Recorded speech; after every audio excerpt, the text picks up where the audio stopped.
Hi guys, this is Avinash Sharma. In this video, we will discuss what are the OOPS concepts in the Python. Object-oriented programming. But before understanding the object-oriented programming, first of all we have to understand this object word. In real world, everything is an object, and every object has its own properties and the characteristics, like the state. State means like the data or the value of that state, and it shows the current state. Then the behavior, it means the what kind of action or what kind of activity that object can perform. And the ID, each and every object has its own unique ID. Generally that unique ID is not visible to user, but the system can recognize the object by its unique ID. If we check this image, this is the human being. Even the human being is an object, and human being has its own properties and the characteristics like the height, the weight, the color, and the parts of the body, and the activity or the action a human being can perform like walking, talking, eating, sleeping, crime, and many more. If we check the another one, then the book non-living object, but this is an also object with the characteristics like the number of pages, the weight of the book, the text color, the number of paragraphs in this book, and the name of the author of the book. So these are the characteristics of this book. If we check the another image, then we can see the car and the parts of the car. But car itself is also an object, like the color of the car, price of the car, weight of the car, manufacturing date of the car, and the functions of the car is running. Then the other parts like the tire, the size of the tire, the diameter of the tire, the weight of the tire. Engine is an object and it is made of the many other parts. Then the likes of seat and the height, weight, color, price of the seat. So car and all the parts of the car are also an object, and each and every object has its own unique ID.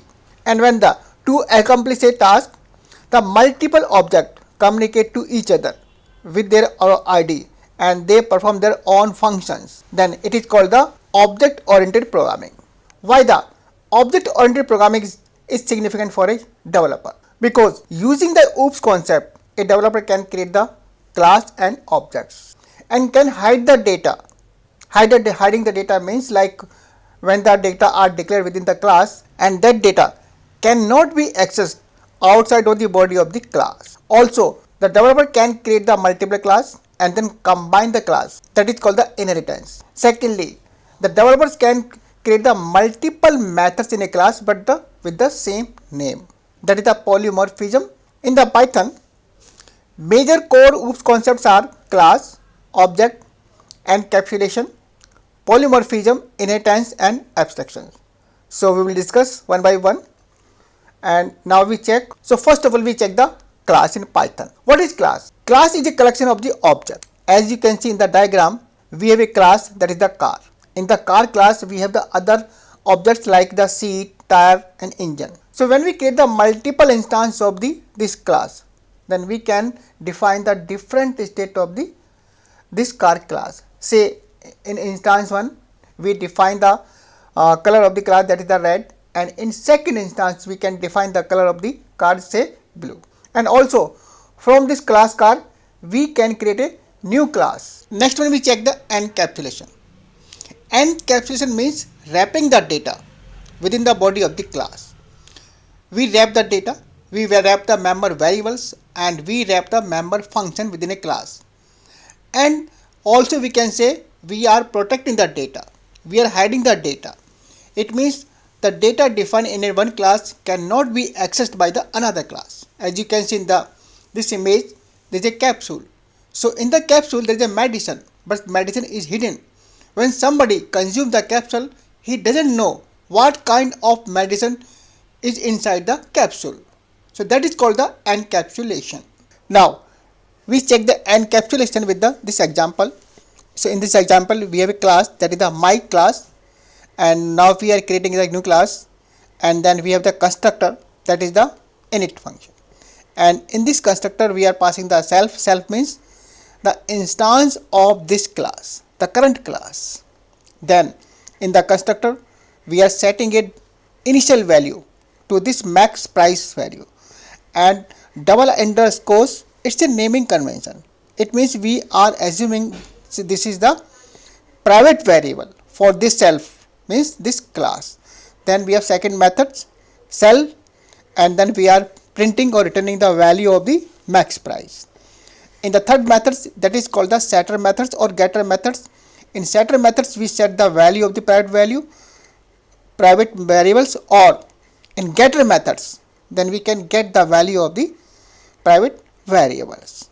So first of all we create the instance of this class, then we call this cell methods, this one, then we set the price, new price of this variable, that is the max price, and then finally again we print the value of this max price. So we check this one. So first of all default value means constructor called, then price 1, and then after setting the new value.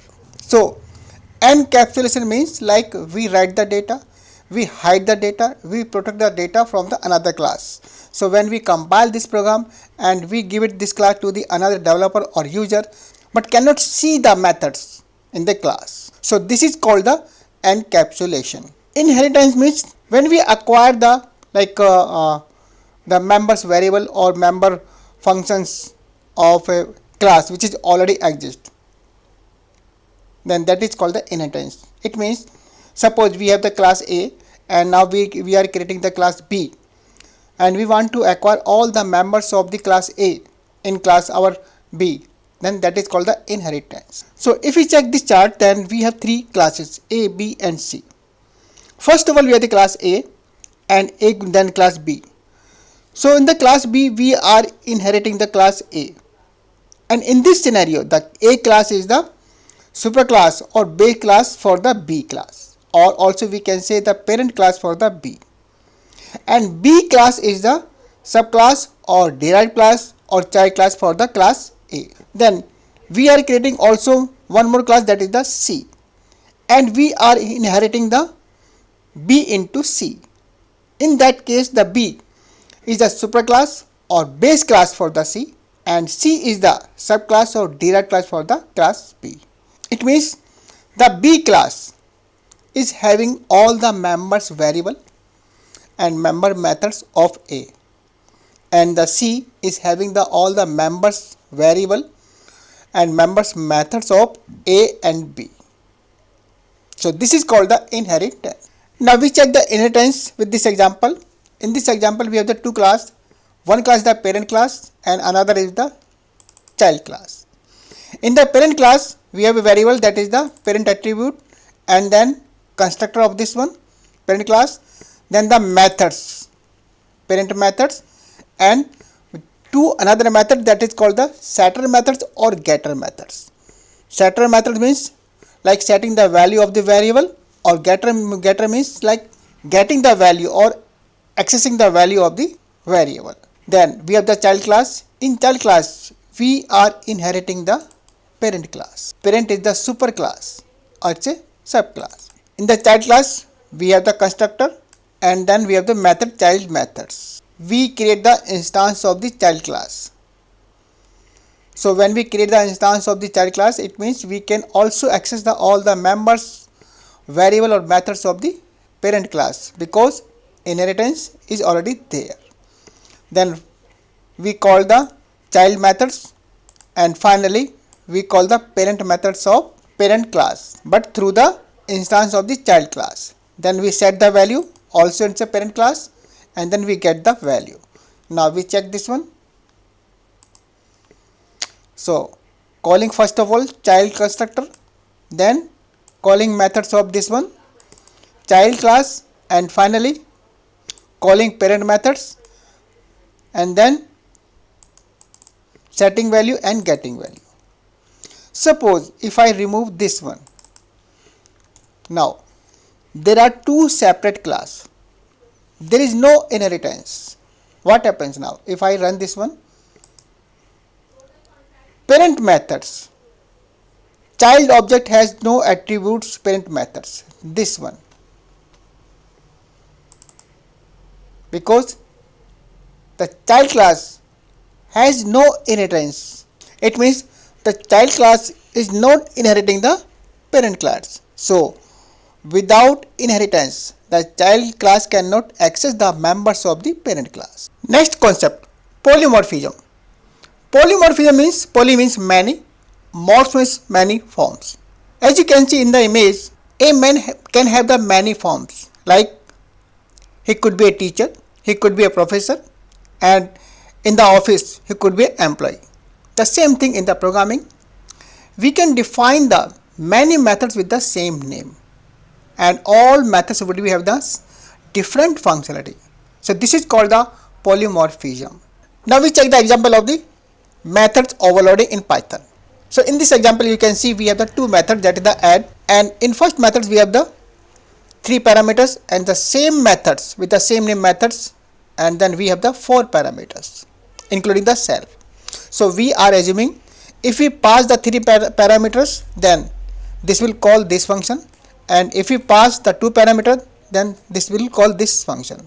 Now if I run this program, then 60, it means the first methods, means this one is executed, but when try to this one and we are assuming these methods with 2 parameters, then we have an error. Error is missing one required potential argument, because unlike the C Sharp and the Java, Python is different. When we define the 2 methods with the same name, 2 or multiple methods with the same name, then it ignores the previous one and only consider the latest one, only this one. So when you are calling this one, so it is assuming it is calling this one, and in this method you are not passing the value for the C parameter. That's why we have an error. Now then what is the solution? In the Python we can apply the concept of the overloading in the different way. So in this method, if we see add methods, then first of all in the parameter list we have the parameters with the default value, that is the a equal to none, b equal to none, and then we have the conditions. X equal to 0 if a not equal to none and b not equal to none and c not equal to none, then execute this one. If not equal to none, b not equal to none and c equal to none, then execute this one. So if I run this program, then first of all I call this methods, then this is the condition, this condition is true, that's answer we have the 60, and for the second one this condition is true, then we have the answer 31.